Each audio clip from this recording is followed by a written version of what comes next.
It's just past 5 p.m. across India and live from New Delhi. You're watching DD India's Global. We get you the top stories from India and the region.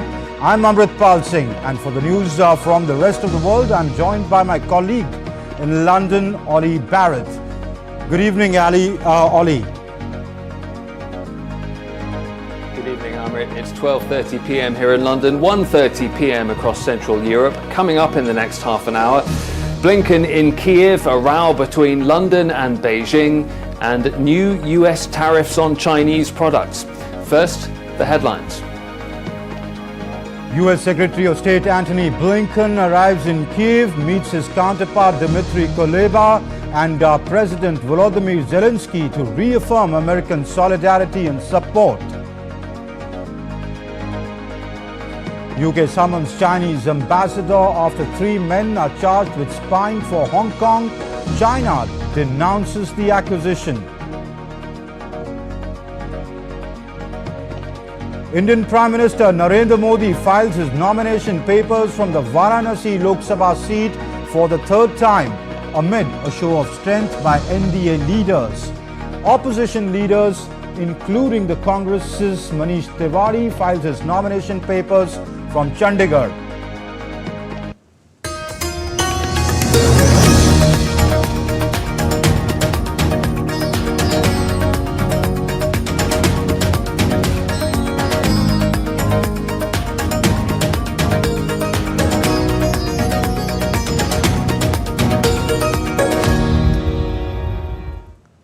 US Secretary of State Antony Blinken met with Ukrainian President Volodymyr Zelensky in Kiev on Tuesday.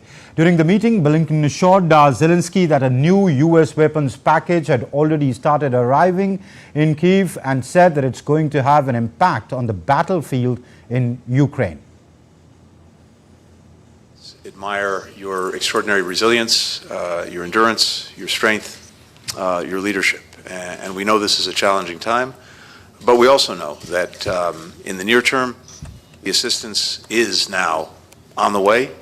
Some of it's already arrived. More of it will be arriving. And that's going to make a real difference against the ongoing Russian aggression on the battlefield. And we're determined, along with many other partners for Ukraine, to make sure that you succeed on the battlefield. Meanwhile, Zelensky lauded the crucial US aid and asked for 2 Patriot air defense batteries for the northeastern region of Kharkiv. Thank you for this signal. Also, I wanted to thank you from all my team, all Ukrainians, to crucial package for our forces, for our warriors. We are thankful for bipartisan support. I want to discuss with you about today about some, I think, very important issues. The decision of the package was crucial for us. It's very important to get it as quick as possible. And the second point is air defense, the biggest deficit for us. And the US Secretary of State Antony Blinken also had a working lunch with his Ukrainian counterpart Dmytro Kuleba. Blinken's trip is the first by a senior US official since the US Congress passed a long-delayed $61 billion aid package in April. And DD India's Megumi Lim joins us live from Kyiv. Megumi, tell us more what transpired in the meeting between President Zelensky and Secretary Blinken. Of course, Zelensky thanked Blinken for the American support, but also hinted they need more, even as military advances by Russia continue in Kharkiv.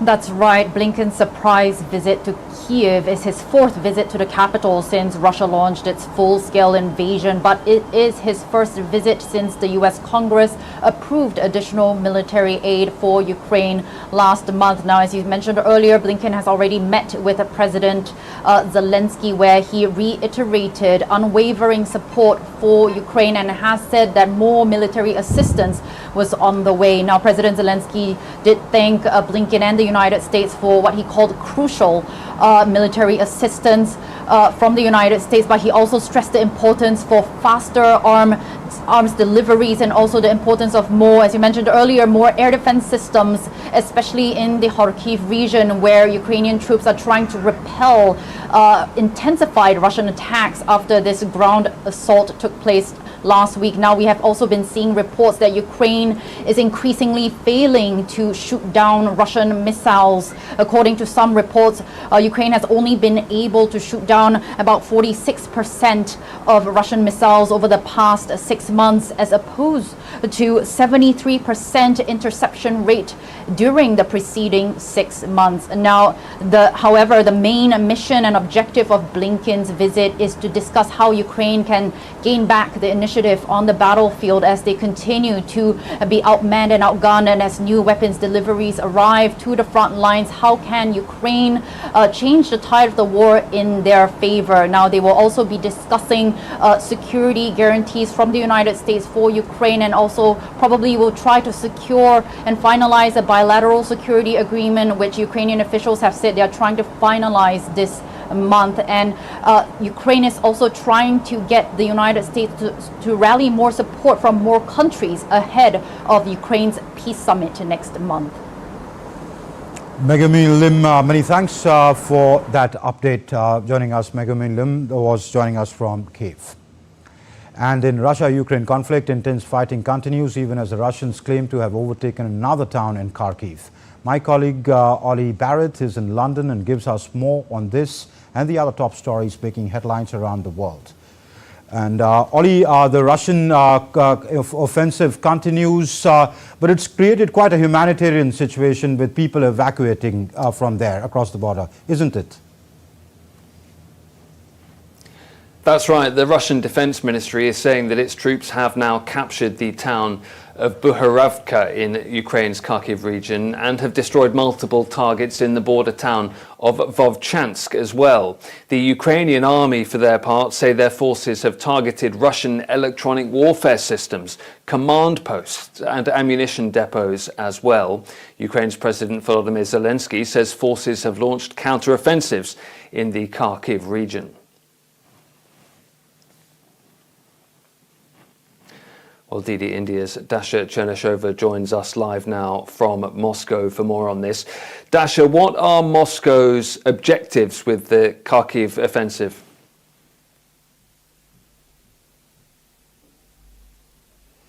Well, that's right. We understand that the Russian Ministry of Defense has reported the capture of the 10th village in the Kharkiv direction, the village of Bugravodka, and this intensification of the Russian activities on this direction has started on the 10th of May. Now, we understand that the Russian military now have taken under their control over 200 square kilometers of lands on this direction, and the main areas of the Russian strikes is the village of Liptse, as well as the town of Volchansk. These are the logistical hubs of the Ukrainian armed forces, according to the Russian military analysts. So that's why it is important for the Russian military to be taking those directions. Now, they also stress that the highway which is leading to the Kharkiv city has also, the section of it has also been taken under the Russian control. That will be complicating the logistics for the Ukrainian military. But keep in mind that Kharkiv region is bordering Russia's Belgorod region, and Belgorod region has been coming under the repeated fire and shelling from the Ukrainian side. The Russian President Vladimir Putin has been repeatedly talking about the establishment of the so-called sanitary zone in the area around the Russian border to make sure that the Ukrainian arms often supplied from the West do not reach the civilians who live in the Russian territory. So this could be one of the explanations. However, the Kremlin has not commented directly on the Russian objectives when it comes to what is happening on this direction or anywhere else on the battlefront, saying that that is the prerogative of the Russian Ministry of Defense, and once again repeating that the Russian goals of demilitarization and denazification are slowly being achieved. Okay, Dasha, thank you. Now, the UK's Foreign Ministry has summoned the Chinese ambassador after 3 people were charged with spying for Hong Kong. The trio have been accused of assisting a foreign intelligence service between December of last year and May this year by agreeing to undertake information gathering, surveillance, and carrying out acts of deception in Britain. China has firmly and strongly condemned and rejected the UK's accusation against the Hong Kong government. DD India's John Beaver joins me live now. And John, strong words from London and Beijing over this issue.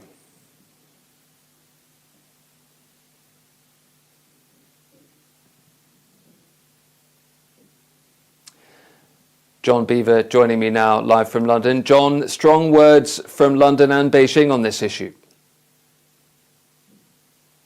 Yeah, absolutely. And what we've seen in recent weeks really is very tense relations between the two. And of course, most recently with three men accused of acting on behalf of Hong Kong's intelligence services. The UK Foreign Office issued a statement saying it was unequivocal in setting out that the recent pattern of behaviour directed by China against the UK, including cyber attacks, reports of espionage links and the issuing of bounties, is not acceptable. So certainly they were very clear when it came to what the UK believes is unacceptable behaviour by China. But as you say, strong words from both of them. Of course, the Chinese have responded, and they've said that these series of accusations against China, as they call it, were unwarranted, going on to describe them as groundless and slanderous. So certainly strong words from both sides. Remember, of course, we not only have had the issue of these three men accused of acting on behalf of Hong Kong's intelligence services, the UK have also accused China of things, including cyber attacks in recent weeks as well. So it would seem that relations between the two are at a low ebb at the moment, and you would imagine that both sides, we will probably be hearing more on this in the coming weeks. But certainly the UK Foreign Office putting out a very strong statement saying they disapprove of what they say are inappropriate actions by China operating within the UK. John Beaver in London, thank you. The White House has announced a 100% tariff on Chinese-made electric vehicles as a measure designed to protect US manufacturers from cheap imports. US President Joe Biden says the country is imposing more stringent curbs on Chinese goods worth $18 billion. The tariff on electric vehicles will increase from 25% to 100%. The new measures will impact Chinese imports of computer chips, medical products, steel, aluminium, and semiconductors. DD India's Nick Harper has more from Washington.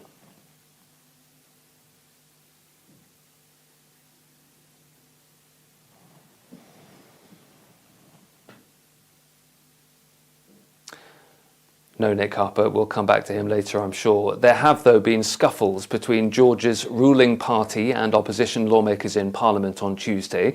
This during a debate on a third and final reading of a so-called Foreign Agents Bill.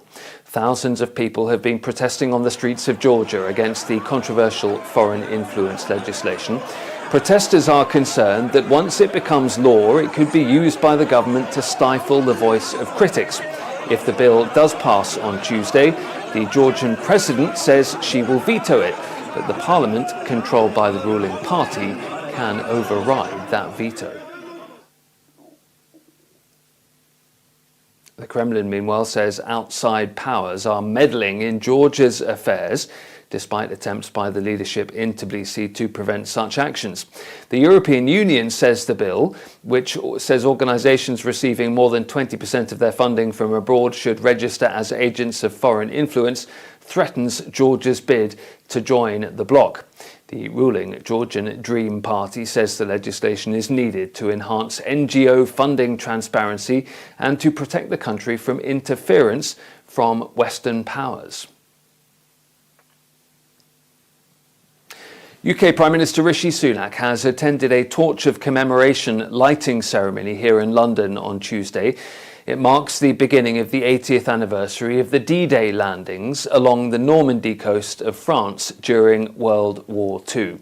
Rishi Sunak accepted the torch from Commonwealth War Graves Commission Director General Claire Horton before handing it to a 99-year-old D-Day war veteran.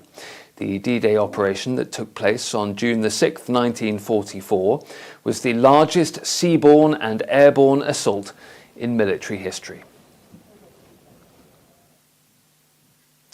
Lots of commemorations to come here in Europe. Amritpal, back to you.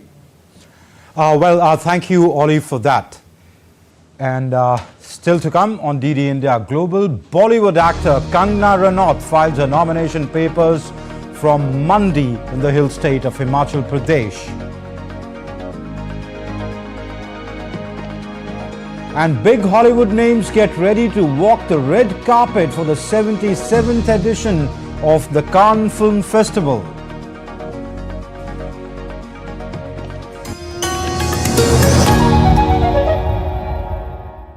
Hype versus facts. In-depth news and analysis with experts who will help you decide why this election matters. DD India is the main election headquarters with numbers most accurate, data most reliable, and viewership across the platforms. Stay tuned to the Great Indian Election only on weekdays at 8:30 p.m. IST and 1500 hours GMT.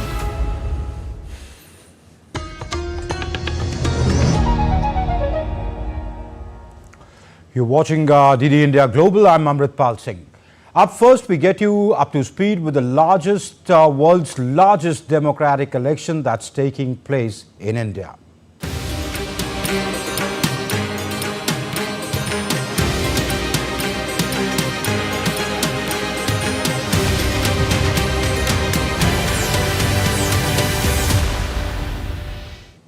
India's Prime Minister Narendra Modi filed his nomination papers from Varanasi on Tuesday.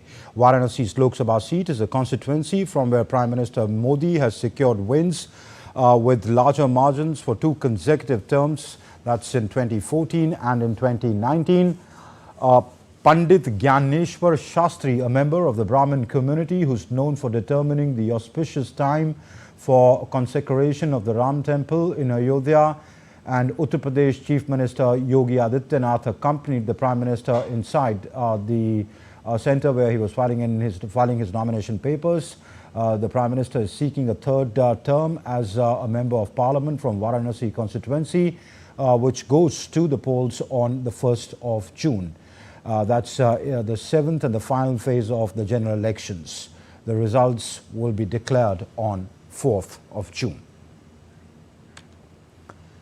And Prime Minister Modi began his day by offering prayers at the Dashmamed Ghat on the banks of River Ganga in Varanasi. After performing Ganga Aarti and offering prayers to the River Ganga on the auspicious occasion of Ganga Saptami. The Prime Minister then proceeded towards the Namo Ghat on the cruise to offer prayers at the Kal Bhairav Mandir and seek permission from the deity also known as Kashi's Kotwal, or the guardian deity of the city, to file his nomination papers for a third term.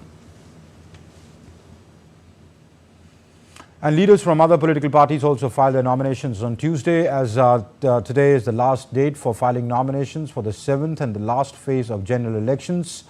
BJP's candidate and Bollywood star Kangana Ranaut filed her nomination papers from the city of Mandi in Himachal Pradesh. BJP has fielded Ranaut against a Congress candidate and Himachal Pradesh Minister Vikramaditya Singh in Mandi. The constituency goes to polls on the 1st of June. And former Union Minister and Congress's candidate Manish Tiwari also filed his nomination papers from Chandigarh that will vote on the 1st of June. In the last phase of the ongoing general elections, Tiwari is facing BJP's Sanjay Tandon.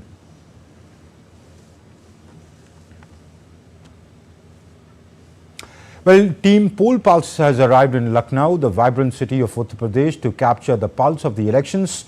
The team navigates the bustling streets of the city's iconic eateries to gauge the mood of the people. DD India's Sakal Bhatt dives into the flavors and opinions of Lucknow.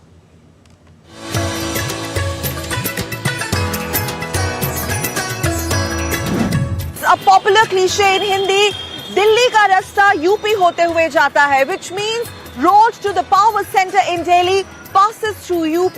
The political saying illustrating the most populous Indian state of Uttar Pradesh with the maximum chunk of Lok Sabha seats plays a very, very crucial role for the national elections. I've been told that the who's who of Lucknow, from top politicians to every tourist who comes to Lucknow, has to have a cup of tea here. मतदान करेंगे, जरूरी है मतदान? बहुत जरूरी मतदान करेंगे. खाना पीना बाद में खाएंगे, पहले मतदान करेंगे, क्योंकि हम मतदान नहीं करेंगे तो सही नेता को हम जज नहीं कर पाएंगे कौन है. सबको अपना अपना मत का देने का अधिकार है, तो अपने अधिकार का पूरा प्रयोग कीजिए. उत्तर प्रदेश तो 70-80% बदल गया है. महिलाओं की सुरक्षा की दृष्टि से, बच्चों की पढ़ाई की दृष्टि से, और जो लूट खसोट है वो बहुत कम हुई है. UP has lots of change, lots of the transportation has changed, the security of the basically business class has changed. Main thing business, because business is the economy of the every state, and if the business increases, automatically economy of the state increases. When you come to Lucknow, besides the Lucknowi biryani and tunde kebab, Lucknow, rather the old Lucknow city, is also very famous for the bhaturas and the lassi. Come with me and let's enjoy the flavored yogurt ice curd. मतदान करना इसलिए जरूरी है क्योंकि हमें देश के भविष्य को बनाना है, तो जो देश के लिए काम करें उनको जो है लाना है.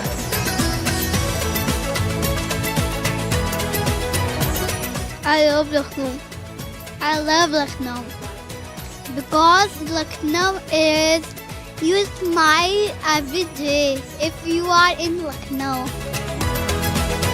We passed through the lanes and bylanes of Lucknow in order to discover and rediscover the old world charm of the city, which is replete with historical legacy. In Lucknow, they call it Nazakat and Nafasat, which means the loveliness, the charm, the beauty and the elegance. With camera person Aniket Dubey, Sakal Bhatt reporting from Lucknow in Uttar Pradesh for DD India. Okay, so that was a story about how people are excited about elections in Lucknow in the northern Indian state of Uttar Pradesh. Let's tell you about an Indian personnel who was killed in Gaza. This Indian personnel called Colonel Vaibhav Kale was working with the UN and he died in Gaza when the vehicle was struck while traveling to the European hospital in Rafah on Tuesday. He was working for the UN Department of Safety and Security in Gaza. UN Secretary General in a statement has condoled the death of the staff member. The Secretary General condemned all the attacks on UN personnel and has called for full investigation into the matter. It is being said to be the first international casualty for the organization since the start of the Israel-Hamas conflict. And condemning the death of civilians in the ongoing conflict between Israel and Hamas, India reiterated that international law and international humanitarian law must be respected by everyone under all circumstances. The ongoing conflict between Israel and Hamas has led to a large-scale loss of civilian lives, especially women and children. The resulting humanitarian crisis is simply unacceptable. We have as such strongly condemned the deaths of civilians in the conflict. International law and international humanitarian law must be respected by everyone under all circumstances. After several days of intense protests and violence which led to the death of 3 people in Pakistan-occupied Kashmir, the protest has been called off on Tuesday after Pakistan's government accepted their demands and announced a relief package. Pakistan Prime Minister Shehbaz Sharif announced the $86 million subsidy package for the people of Pakistan-occupied Kashmir. And let's now take a look at other stories making news around the world. Australia released its 2024-25 federal budget bill and its economic forecast on Tuesday.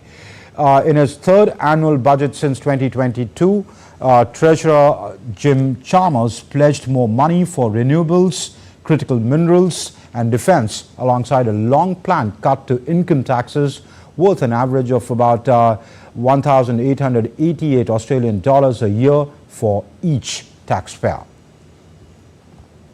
British mining company Anglo American on Tuesday said it will divest its steel-making coal assets and demerge or sell its nickel, diamonds and platinum businesses. The announcement comes a day after the company rejected a raised $43 billion offer from the world's largest miner, BHP Group. And Kosovo is using seed-dropping drones as part of an effort to reforest thousands of hectares lost to illegal logging and wildfires. The drone can plant 1 hectare in 2 hours and needs between 2,000 to 5,000 balls made up of seeds surrounded by a mix of clay, sand, waste biomass. The Cannes Film Festival rolled out its red carpet on Tuesday after endless weeks of preparation. Big Hollywood names and previous Palme d'Or winners are set to walk the red carpet for the opening ceremony of the festival's 77th edition.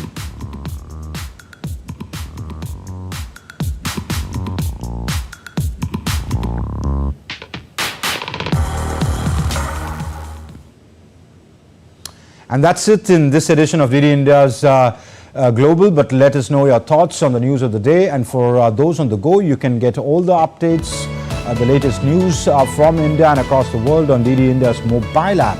The app's available both on Android and iOS platforms. Scan the QR codes available on your screen right now to download the app. We'll be back with more news as it breaks here on DD India. I'm Amritpal Singh from my entire team here in Delhi. Thanks for watching DD India's Global.